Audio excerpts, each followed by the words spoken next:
লৰালৈকে গাটো ধুই বিচনাখন পাৰি লৈছিলোঁ কথাটো হ'ল মানে আজি স্কুললৈ যোৱা কথা মৰমক আমি মাজে মাজে স্কুললৈ লৈ যাওঁ নহয় অংকনবাদী লৈ আৰু তাকো উঠাই মেলি কিবা এটা খাবলৈ দি থৈ আহিছোঁ আৰু স্কুললৈ যাম যিহেতু অকণমান দেৰি হ'বই আৰু সেইকাৰণে কামকেইটা কৰি মেলি আজৰি হৈ লৈছোঁ সোনকালে আৰু সি যে স্কুলত গৈ ইমান বেছি ভাল পায় নহয় স্কুলৰ পৰা একদম আহিবকে নোখোজে আৰু আমি দুটা কথা পাতি পাতি স্কুললৈ বুলি ওলাই আহিলোঁ সি যে ৰাস্তাটো ইমান কথা কয় নহয় মই উত্তৰ দি কেতিয়াবা ভাগৰি যাওঁগৈ আৰু এইফালে স্কুলত পালোগে নহয়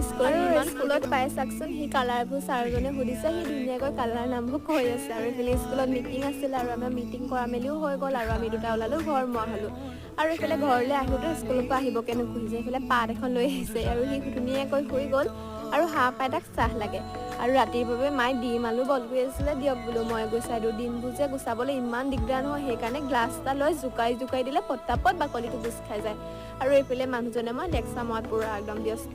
আৰু এইফালে মৰমক খুৱাবলৈ আনিছোঁ তাক